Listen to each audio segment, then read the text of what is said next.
Bible సమయం గంభీర సమయం వచన పరంపర ధ్యానాంశ సమయం. బైబిల్ సమయం గంభీర సమయం దైవ సన్నిధికి అనుబంధ సమయం. బైబిల్ సమయం బైబిల్ సమయం బైబిల్ సమయం బైబిల్ సమయం. Good evening, praise the Lord. దేవుని నామానికి స్తోత్రం. సకాలంకి వచ్చిన మీ అందరికీ నా ప్రత్యేక దీవెనలు. దేవుడు ఈరోజు కూడా మనందరితో తన కృపా సమృద్ధి వాక్యంలోంచి మాట్లాడునుగాక. దేవుడే స్వయంగా తన వాక్యం ద్వారా మాట్లాడుతున్నప్పుడు మనమంతా జాగ్రత్తగా ఉండాలి. అటు ఇటు తిరగకూడదు. వంటగదిలో ఉంటే క్విక్గా వచ్చేసేయాలి, బెడ్రూమ్స్లో ఉంటే వచ్చేసేయాలి. దేవుడు మాట్లాడుతున్నాడు, ఒక వ్యక్తి కాదు. కాబట్టి దేవునికి ఇవ్వాల్సిన ప్రాముఖ్యతను దేవునికి ఇవ్వాలని నేను మనవి చేస్తున్నాను. అపోస్తలుడైన పౌలు గారు ఫిలోమానుకు రాసిన పత్రిక మనం ధ్యానం చేస్తూ ఉన్నాం. ఈ పత్రికలో 25 వచనాలు ఉన్నాయి. ఈ 25 వచనాల్లో 11 పేర్లు ఉన్నాయి. 11 పేర్ల గురించి క్లుప్తంగా వారి యొక్క క్యారెక్టర్స్, గుణశీలాలు నేను జ్ఞాపకం చేశాను. ఈ 11 మందిలో 10 మంది ప్రభువును హత్తుకొని జీవించారు. ఒకే ఒక వ్యక్తి దేమా అనేవాడు, అతడు ప్రభువును అంగీకరించినట్టుగా అంగీకరించి మరలా లోకంతో కలిసిపోయాడు. ఈ దినాల్లో కూడా కొంతమంది దేమాలు ఉంటున్నారు. వారు అసలు మారు మనసు పొందారా లేదా అనేది అనుమానం వస్తుంది.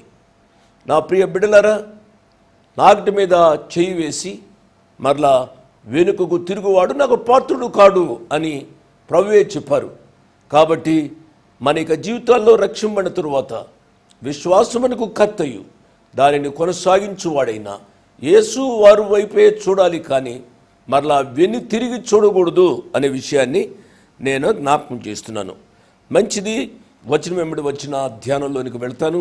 దానికి ముందుగా ప్రార్థన చేసుకుందాం. కృపా సత్య సంపూర్ణుడు అయిన మా ప్రియ పరలోకపు తండ్రి, వందనాలు స్తోత్రాలు నాయన. ఈ రాత్రి కూడా ఫిలోమాను గారు, అపోస్తలుడైన పౌలు గారు ఫిలోమానుకు రాసిన పత్రికలోని ధ్యానాల్లోనికి మమ్మల్ని నడిపించినందుకై వందనాలు స్తోత్రాలు ప్రభువా. ఈ యొక్క పత్రికలో ఉన్న సత్యాలు మా జీవితాలకు అన్వయం చేసుకుని వాటి ప్రకారము జీవించడానికి సహాయం చేయండి. ఈ పత్రికలో 11 పేర్లు ఇచ్చారు నాయన. ఈ పేర్లలోని జీవితాల ద్వారా మీరు మాతో మాట్లాడుతున్నందుకై వందనాలు స్తోత్రాలు చెల్లిస్తున్నాం. ఈ రాత్రి కూడా మాట్లాడండి నాయన. మా బిడ్డలు పరీక్షలు వ్రాస్తున్నారు. పరీక్షలు వ్రాస్తున్న ప్రతి నీ కుమారుని కుమార్తెను ఆదరించండి, ధైర్యపరచండి, మంచిగా పరీక్షలు వ్రాయడానికి సహాయపడండి నాయనా. ఈ రాత్రి ఎంతమంది టీవీ దగ్గరికి వచ్చారో వారందరిని బట్టి మీకు స్తుతులు స్తోత్రాలు నాయనా. ఇదే సమయంలో మిగిలిన ఛానల్స్లో కూడా మీ వాక్యం వస్తుంది ప్రభువా. కాబట్టి మా తెలుగు ప్రజలు చాలా కన్ఫ్యూజన్లో ఉన్నారు, ఇదే సమయంలో ఏ కార్యక్రమం చూడాలి అని. నైనా కొంతమంది స్వస్థతలు చేస్తున్నారు, స్వస్థతల వైపు కొంతమంది వెళుతున్నారు. కొంతమంది వాక్యాన్ని చెప్తున్నారు, వాక్యాన్ని వినాలని కొంతమంది వస్తూ ఉన్నారు నాయనా. ఈ రీతిగా మరి ఈ ఛానల్స్లో ప్రసారమయ్యే ఈ కార్యక్రమాలు మా తెలుగు ప్రజలకు ఆశీర్వాదకరంగా ఉంటున్నాయో నష్టాన్ని కలిగిస్తున్నాయో తెలియకుండా ఉంది నాయనా. మీ చిత్తానికి ఈ రాత్రి నన్ను నేను అప్పగించుకుంటున్నాను. ఈ వాక్యాన్ని చూడడానికి వచ్చిన విశ్లేషకులను, శ్రోతలను మీ చేతులకు అప్పగిస్తున్నాను. దీవించండి, మహిమ పొందండి. యేసయ్య నామమున స్తుతించి ఘనపరిచి వేడుకున్నాము తండ్రి, ఆమేన్. ఆమేన్ అని చెప్పిన మీకు నా హృదయపూర్వక ధన్యవాదాలు. ఈ కార్యక్రమాన్ని మీ ఆంటీ పుట్టుక దినం సందర్భంగా ప్రియా బాబు కారుమంచి భిక్షాలు గారు, ప్రియా పాప శాలిని, ఆ భార్యాభర్తలు ఇద్దరు కాజీపేట నుంచి స్పాన్సర్ చేశారు. ఒక దైవ సేవకుని కుటుంబం పట్ల వారికున్న ప్రేమను బట్టి నేను వారిని నిండారుగా దీవిస్తున్నాను. కారు మంచి భిక్షాలను శాలిని దేవుడు ఇంకా దీవించునుగాక. ఈ రీతి కార్యక్రమాలు అనేకాలు చేయమని నేను అనడం లేదు, కానీ నా భార్య మీ ఆంటీ కృపావరం నా దీవెనలు ఈ కుటుంబానికి నిండారుగా ఉండునుగాక. ఆమె. అపోస్తుడైన పౌలు గారు ఫిలోమానుకు రాసిన పత్రిక ఒకే ఒక అధ్యాయంలో 2వ వచనాన్ని నేను చదువుతున్నాను. మన సహోదరి అయిన అప్పియకును తోటి యోధుడైన అర్కిప్పునకును నీ ఇంట ఉన్న సంగమునకును శుభమని చెప్పి వ్రాయినది. గత పాఠంలో నేను చెప్పాను, ఉపోద్ఘాతంలో నేను చెప్పాను, నేను ఇప్పుడు ప్రార్థనలో కూడా నేను చెప్పాను. ఏమిటనగా ఈ పత్రికలో 11 పేర్లు ఉన్నాయి అని. ఈ 2వ వచనంలో 2 పేర్లు చూస్తాం. 1 మన సహోదరైన అప్పియ, 2 యవనస్తుడు తోటి యోధుడైన అర్కిప్పు. కాబట్టి 1 స్త్రీలింగం, 2వది పుల్లింగం. స్త్రీలింగం సహోదరి అయిన అప్పియ. సహోదరి అయిన అప్పియ ఎవరు అనగా ఫిలోమాను గారి యొక్క సతీమణి అని మనం అర్థం చేసుకోవాలి. ఈ ఫిలోమాను గారి యొక్క సతీమణి అయిన ఈ అప్పియ చాలా శ్రేష్టమైన విశ్వాసి. అందుకనే పరిశుద్ధాత్మ దేవుడు పౌలు గారి ద్వారా ఏమని వ్రాయించాడు అనగా సహోదరి అని వ్రాయించాడు. అంటే పౌలు గారి యొక్క చెల్లెల్లాంటిది అన్నమాట. అంతగా పౌలు గారు ఆ కుటుంబాన్ని అభిమానించారు. అవును, మన యొక్క కుటుంబాలు బాగుపడాలి అనగా కుటుంబాల్లో ఉన్న ఆడవాళ్ళు రక్షింపబడాలి. కుటుంబాల్లో ఉన్న ఆడవాళ్ళు రక్షింపబడకపోవడం బట్టే కుటుంబాలలో చాలా కష్టాలు నష్టాలు కలుగుతూ ఉన్నాయి. చాలా విచారకరమైన సంగతి. భర్త ఉద్యోగం చేసి వస్తాడు, ఇంటికి వచ్చేటప్పటికి ఆమె టెన్షన్గా సీరియస్గా ఉంటుంది. అంతకుముందు బాగానే ఉంటుంది, అంతకుముందు వాళ్ళతో వీళ్ళతో చలోపులో అంతా ఉంటూనే ఉంటుంది. భర్త లేని సమయంలో బజారుకి వెళ్ళి ఉంటుంది, ఏమేమో కొనుక్కొని వచ్చి ఉండి ఉంటుంది. భర్త వస్తున్నాడు అనగానే ముఖమంతా ముడుచుకుని ఉంటుంది. No, that's not the way. స్త్రీలు ఆ రీతిగా ఉండడానికి వీలు లేదు. నీ భర్తకైనా నీవు ఒక సహోదరిలా ఉండాలి. అంటే సహోదరి తన సహోదరులను, తనకంటే పెద్దవారిని చిన్నవారిని ఏ రీతిగా ప్రేమిస్తుందో ఆ రీతిగా ప్రేమించే భార్యలుగా ఉండాలని ప్రభు పేరిట నేను జ్ఞాపకం చేస్తున్నాను. ఒక గొప్ప విషయాన్ని నేను చెప్తున్నాను. ఏమిటి అనగా ఫిలోమాను గారు ముందు వ్రాశారు. ఫిలోమాను గారు వ్యాపార నిమిత్తం ఆయా ప్రదేశాలకు వెళ్ళినప్పుడు అక్కడ ఈ సిస్టర్ కలిసింది. తద్వారా ఆయన పెళ్లి చేసుకున్నాడు. ఆ రీతిగా పెళ్లి చేసుకోవడంలో ఏ విధమైన తప్పు లేదు అనే విషయాన్ని నేను జ్ఞాపకం చేస్తున్నాను. అతడు రక్షింపబడ్డాడు. తన యొక్క జీవితంలో ఈ అప్పియ కలిసింది, పెళ్లి చేసుకున్నాడు. పెళ్లి చేసుకున్న తరువాత ఏమి జరిగింది అని అంటే అప్పియను ఈ యొక్క ఫిలోమాను ప్రభువులోనికి నడిపించాడు. అది గొప్ప సంగతి. రక్షింపబడిన భర్తలు భార్యను ప్రభువులోనికి నడిపించాలి. అదే రీతిగా కొంతమంది భార్యలుగా ఉన్న సిస్టర్స్ ముందు రక్షింపబడతారు. వారు తమ భర్తను ప్రభువులోనికి నడిపించాలి. ఇది దేవుని యొక్క వాక్య క్రమం. కొంతమంది రక్షింపబడతారు, హైందవ కుటుంబాల్లోంచి వస్తారు. ముందుగా స్త్రీలు రక్షింపబడతారు. భర్తను రక్షింపటానికి చాలా సమయం పడుతుంది. అన్న నలిగిపోతున్నాను నేను, నా భర్త ఇంకా పూజలు పునస్కారాలు నోములు వ్రతాలు అంటాడు, చేస్తాడు, నేను చేయకపోతే నన్ను తిడతాడు, కొడతాడు, ఇంటిలో శాంతి లేదు, సమాధానం లేదు, ఎంతో ప్రార్థన చేస్తున్నాను, నా ప్రార్థన దేవుడు వింటున్నాడా లేదా అన్నట్టుగా బాధతో చెబుతూ ఉంటారు. అమ్మా, నీవు నమ్ముకున్న దేవుడు అన్యాయస్తుడు కాదు. సమయం ఒక రోజు వస్తుంది, నీ జీవితంలో నీవు నీ భర్తతో కలిసి ఆరాధించే అనుభవంలోనికి వస్తావు. ఫిలోమాను ఏ రీతిగా తన యొక్క భార్యను ప్రభులోనికి నడిపించి ఆ కుటుంబం అంతా ప్రభువును అంగీకరించి సేవించిందో, తన ఇంటిని ప్రభువుకి ఇచ్చిందో, ఆ రీతిగా మీళ్ళు కూడా ఉండబోతుంది అనే విషయాన్ని జ్ఞాపకం చేస్తున్నాను. మంచిది. ఫిలోమోను ఈ సహోదరైన అపియా దాంపత్య జీవితం ద్వారా ఒక కుమారుడు కలిగాడు. ఆ కుమారుని పెంచారు. ఒకే ఒక కుమారుడు, ముద్దుల కుమారుడు, గారావం కలిగిన కుమారుడు. వింటున్నారు కదూ?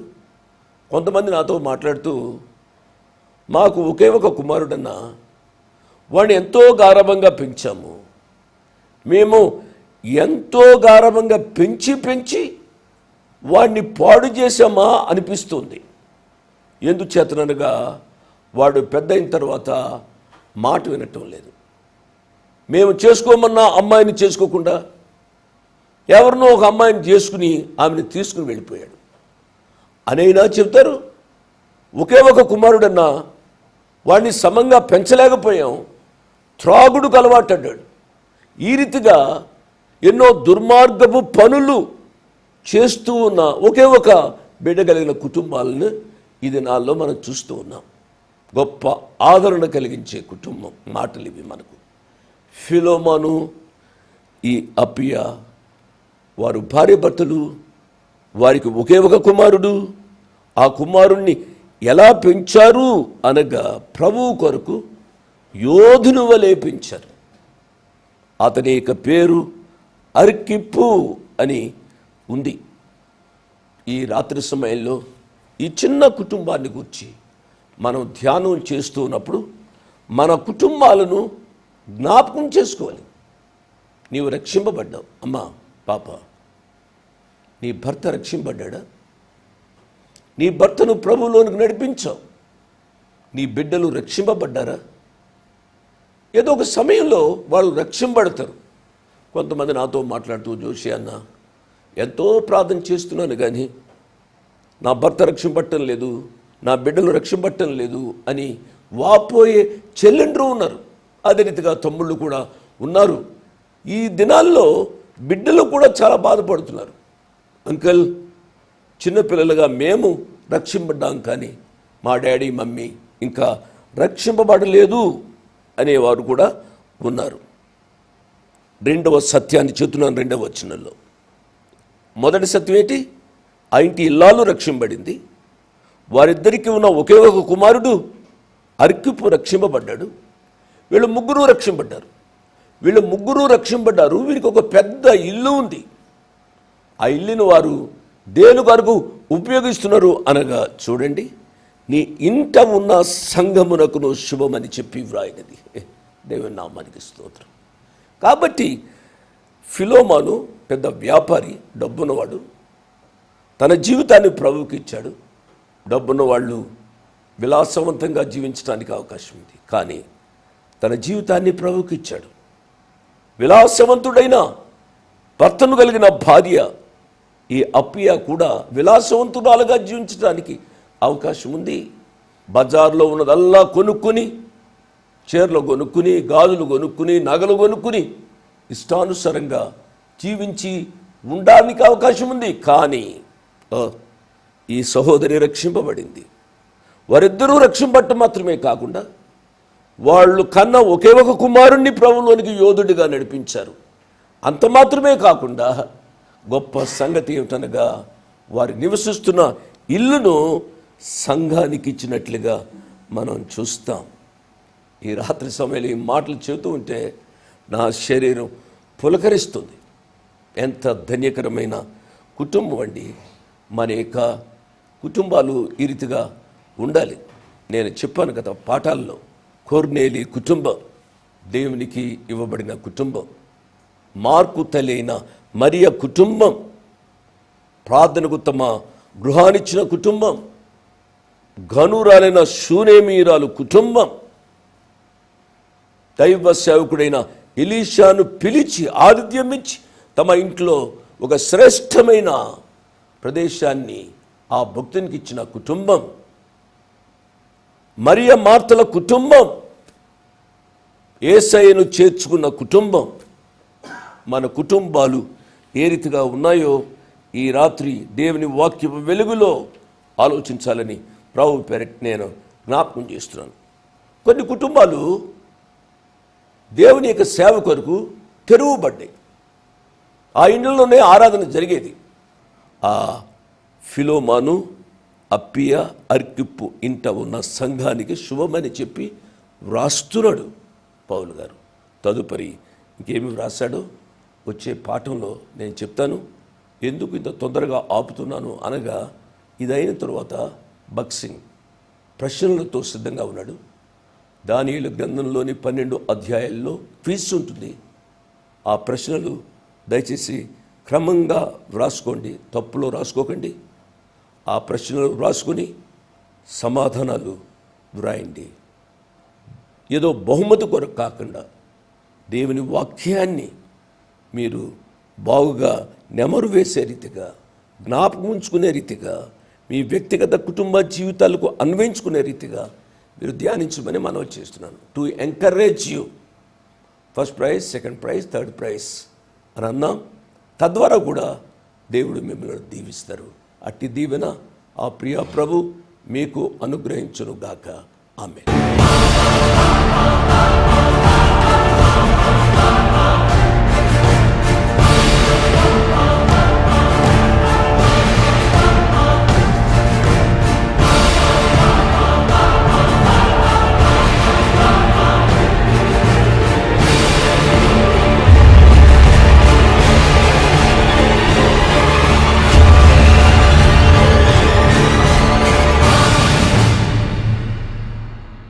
Praise the Lord. దేవుని నామానికి స్తోత్రం. ఎలా ఉన్నారు? బాగున్నారు కదా? ఈరోజు మీ ముందు మళ్ళీ రావడానికి దేవుడిచ్చిన అత్యంత కృప బట్టి దేవుడికి ఎంతో వందనాలు, కృతజ్ఞతలు నేను చెల్లించుకుంటున్నాను. ఈరోజు రావడానికి ప్రత్యేకమైన కారణం, దానియేలు గ్రంథం నాన్నగారు పూర్తి చేశారు. ఈ దానియేలు గ్రంథం పూర్తి చేయడానికి దేవుడిచ్చిన కృప బట్టి దేవుడికి ఎంతో వందనాలు, కృతజ్ఞతలు చెల్లించుకుంటున్నాం. ఇప్పటి వరకు 8 గ్రంథాలు బైబిల్ సమయం కార్యక్రమం ద్వారా ఆరాధన ఛానల్లో వచనం వెంబడి వచనాన్ని పూర్తి చేయడానికి దేవుడిచ్చిన అత్యంత కృపకి మేము ఎంతో వందనాలు, కృతజ్ఞతలు చెల్లించుకుంటున్నాం. వచనం వెంబడి వచనం పూర్తి చేసిన ఈ 8 గ్రంథాలు మీకు ఎంతో ఆశీర్వాదకరంగా ఉన్నాయని మేము నమ్ముతున్నాం. ఇది పూర్తి చేయడానికి అశేష తెలుగు ప్రజలు చూపెట్టిన ప్రేమ, ఆదరణ, అతి ముఖ్యంగా మీ ప్రార్థనల వల్ల మేము ఈ 8 గ్రంథాలని పూర్తి చేయగలిగాం. దాని కొరకే దేవుడికి ఎంతో వందనాలు, కృతజ్ఞతలు చెల్లించుకుంటాం. ఈరోజు దానియేలు గ్రంథం క్విజ్ మీ ముందు తీసుకొస్తానికి నేను వచ్చాను. దానియేలు గ్రంథం ఎంతో ఆశీర్వాదకరం, ఎంతో ప్రేరేపించే గ్రంథం. ప్రత్యేకంగా నాకు వ్యక్తిగతంగా దానియేలు గ్రంథం ఎంతో ప్రేరేపించినది. దానియేలు తన యవ్వన కాలము నుండి వృద్ధాప్యం వరకు ఎక్కడ తన విశ్వాస జీవితం, ఎన్ని కష్టాలు, నష్టాలు, ఎన్ని ఇరుకులు, ఇబ్బందులు వచ్చినా ఆయన విశ్వాస జీవితం ఎక్కడా సన్నగిల్లలేదు. దాని కొరకై అలాంటి జీవితాన్ని మనం కూడా మన జీవితాల్లో మన కష్టాలు, నష్టాలు వచ్చినప్పుడు కూడా అలానే మనం జీవించాలి. తనే కాకుండా తన స్నేహితులు షద్రక్, మెషక్, అబేద్నెగో వాళ్ళు మరణాన్ని చూచేటప్పుడు వారు అన్న గొప్ప మాట, దేవుడు మమ్మల్ని కాపాడినా కాపాడకపోయినా ఆయన యందే మేము విశ్వాసం ఉంచుతాం. అలాంటి విశ్వాస జీవితాన్ని, అలాంటి ప్రార్థన జీవితాన్ని మనం కూడా ప్రత్యేకంగా యవనస్తులు అలాంటి జీవితాన్ని మీరు జీవించాలి. ఓకే, ఇప్పుడు క్విజ్ టైం. దానియేలు గ్రంథంలో నేను మీకు 12 ప్రశ్నలు ఇస్తాను. ఆ 12 ప్రశ్నలకు మీరు సరైన జవాబుతో వస్తే 3 బహుమతులు ఇవ్వబడును. First prize, second prize, third prize ఉంటాయి. కాబట్టి దానియేలు గ్రంథంలోని ఈ 12 ప్రశ్నలు. మొదటి ప్రశ్న, దానియేలు గ్రంథంలో మాంత్రికులు చెప్పిన సగము నిజము, సగము అబద్ధము, హాఫ్ ట్రూత్ అండ్ హాఫ్ లై ఏది? అది మాకు మీరు రెఫరెన్సులతో రాయండి. మొదటి ప్రశ్న మరొకసారి, దానియేలు గ్రంథంలో మాంత్రికులు చెప్పిన సగము నిజము, సగము అబద్ధము, హాఫ్ ట్రూత్ అండ్ హాఫ్ లై ఏది? అది మాకు మీరు రెఫరెన్సులతో రాయండి. రెండవ ప్రశ్న, మానవులలో నుంచి నెబుకద్నెజర్ తరమబడటానికి కారణం ఏంటిది? రెండవ ప్రశ్న మరొకసారి, మానవులలో నుంచి నెబుకద్నెజర్ తరమబడటానికి కారణం ఏంటిది? మూడవ ప్రశ్న, వేరగు కొమ్ము పరిశుద్ధులతో యుద్ధం చేసి గెలుస్తుంది. ఆ కొమ్ము ఎవరు? రెఫరెన్సులతో రాయండి. మూడవ ప్రశ్న మరొకసారి, వేరగు కొమ్ము పరిశుద్ధులతో యుద్ధం చేసి గెలుస్తుంది. ఆ కొమ్ము ఎవరు? రెఫరెన్సులతో రాయండి. నాలుగవ ప్రశ్న, మెస్సయ్య వచ్చే వరకు ఎంతకాలం పడుతుంది? అది ఎప్పుడు ప్రారంభమవుతుంది? నాలుగో ప్రశ్న మరొకసారి, మెస్సయ్య వచ్చే వరకు ఎంతకాలం పడుతుంది? అది ఎప్పుడు ప్రారంభమవుతుంది? ఐదో ప్రశ్న, సమాధుల్లో నిద్రించువారు అనేకులు మేల్కొంటారు. వారు ఎవరు? నిత్యముగా హేయులగుటకు మేల్కొనువారు ఎవరు? అది మీరు మాకు రెఫరెన్సులతో రాయండి. 5వ ప్రశ్న మరొకసారి, సమాధుల్లో నిద్రించువారు అనేకులు మేల్కొంటారు, వారు ఎవరు? నిత్యముగా హేయులగుటకు మేల్కొనువారు ఎవరు? అది మీరు మాకు రెఫరెన్సులతో రాయండి. 6వ ప్రశ్న, నువ్వు బహుప్రియుడవు అనే మాట ఎవరిని ఉద్దేశించి చెప్పబడింది? ఎన్ని పర్యాయాలు చెప్పబడింది? మాకు రెఫరెన్సులతో రాయండి. 6వ ప్రశ్న మరొకసారి, నువ్వు బహుప్రియుడవు అనే మాట ఎవరిని ఉద్దేశించి చెప్పబడింది? ఎన్ని పర్యాయాలు చెప్పబడింది? మాకు రెఫరెన్సులతో రాయండి. 7వ ప్రశ్న, దానియేలు ఎంతవరకు జీవించాడు? బహుశా ఎన్ని సంవత్సరాలు బ్రతికి ఉంటాడు? మీరు మాకు వ్రాయండి. 7వ ప్రశ్న మరొకసారి, దానియేలు ఎంతవరకు జీవించాడు? బహుశా ఎన్ని సంవత్సరాలు బ్రతికి ఉంటాడు? మీరు మాకు వ్రాయండి. 8వ ప్రశ్న, నెబుకద్నెజర్ రాజు దానియేలుకు బెల్తషాజరు అను పేరు పెట్టడానికి కారణం ఏమిటి? ఆ కారణాన్ని ఎవరు వివరించారు? మీరు మాకు తెలియజేయండి. 8వ ప్రశ్న మరొకసారి, నెబుకద్నెజర్ రాజు దానియేలుకు బెల్తషాజరు అను పేరు పెట్టడానికి కారణం ఏమిటి? ఆ కారణాన్ని ఎవరు వివరించారు? మీరు మాకు తెలియజేయండి. 9వ ప్రశ్న, చెరపకురా చెడెదవు అనే లోకోక్తిని దానియేలు గ్రంథం ద్వారా మాకు సోదాహరణంగా వివరించండి. 9వ ప్రశ్న మరొకసారి, చెరపకురా చెడెదవు అనే లోకోక్తిని దానియేలు గ్రంథం ద్వారా మాకు సోదాహరణంగా వివరించండి. 10వ ప్రశ్న, తమ దేవుణ్ణి ఎరుగువారు బలము కలిగి గొప్ప కార్యము చేయుదురు. బైబిల్లోంచి ఇతర గ్రంథాల నుంచి ఉదాహరణ తీసుకొని ఈ వచనాన్ని మాకు వివరించండి. 10వ ప్రశ్న మరొకసారి, తమ దేవుణ్ణి ఎరుగువారు బలము కలిగి గొప్ప కార్యము చేయుదురు. బైబిల్లోంచి ఇతర గ్రంథాల నుంచి ఉదాహరణ తీసుకొని ఈ వచనాన్ని మాకు వివరించండి. 11వ ప్రశ్న, మామూలుగా రాజు కానీ మనుషులు కానీ ఒక దేవుణ్ణి పూజిస్తారు, కానీ ఒక రాజు మాత్రం ఒక మనిషిని పూజించాడు. ఆ రాజు ఎవరు? ఆ మనిషి ఎవరు? మీరు మాకు తెలియజేయండి. 11వ ప్రశ్న మరొకసారి, మామూలుగా రాజు కానీ మనుషులు కానీ ఒక దేవుణ్ణి పూజిస్తారు, కానీ ఒక రాజు మాత్రం ఒక మనిషిని పూజించాడు. ఆ రాజు ఎవరు? ఆ మనిషి ఎవరు? మీరు మాకు తెలియజేయండి. 12వ ప్రశ్న, అత్యధికముగా బలము కలిగిన మేకపోతు యొక్క పెద్ద కొమ్ము విరిగింది, ఆ పెద్ద కొమ్ము ఎవరు? మీరు మాకు రాయండి. అత్యధికముగా బలము కలిగిన మేకపోతు యొక్క పెద్ద కొమ్ము విరిగింది, ఆ పెద్ద కొమ్ము ఎవరు? మీరు మాకు రాయండి.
ఓకే, ఈ 12 ప్రశ్నలు మీరు రాసుకున్నారు కదా.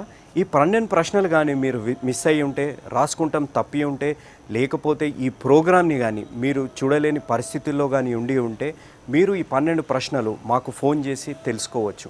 మా office phone number 040-27671500. Phone number మరొకసారి 040-27671500. 27671500. ఈ ప్రశ్నలకు కానీ మీరు సరైన సమాధానము మీరు మాకు అతి త్వరలో రాసి పంపించండి. My address 1-1-214/2, flat number 505506. 1-1-214/2, flat number 505506. Prithvi Apartments Extension, Vivek Nagar, Chikkarpalli, Hyderabad 20. ఈ దానియేల్ గ్రంథం క్విజ్ ద్వారా మీరు మీ ఆధ్యాత్మిక జీవితంలో ఇంకా బహుగా బలపడతారని, మీ విశ్వాస జీవితం బహుగా బలపడాలని, ఈ విశ్వాస జీవితాన్ని మీరు ప్రభు అయిన యేసుక్రీస్తు ద్వారా ఆయన యందు విశ్వాసము, ఆయన యందు నమ్మకం ఏ విధంగా అయితే దానియేలు పెట్టాడో ఆ విశ్వాస జీవితాన్ని మీరు కలిగి ఉండి మీరు ముందుకు సాగాలనే మా ప్రయత్నం. ఈ ప్రయత్నంలో మీరు చూపెడుతున్న ప్రేమ, ఆదరణ, మీ ప్రార్థనలకు మీకెంతో వందనాలు, కృతజ్ఞతలు చెల్లించుకుంటున్నాం. ఈ క్విజ్కి మీరు సరైన సమాధానం ఎంత త్వరగా అయితే అంత త్వరగా మీరు మాకు పంపిస్తారని నేను విశ్వసిస్తున్నాను. ఈ క్విజ్ని, మిమ్మల్ని, ఈ యేసు అనుచరుల మినిస్ట్రీని, ఈ బైబిల్ సమయం కార్యక్రమాన్ని దేవుడు ఆశీర్వదిస్తాడని విశ్వసిస్తూ ప్రేమతో మీ సహోదరుడు భక్త్ సింగ్ సెలవు తీసుకుంటాడు. దేవుడు మిమ్మల్ని దీవించునుగాక. ఆమేన్.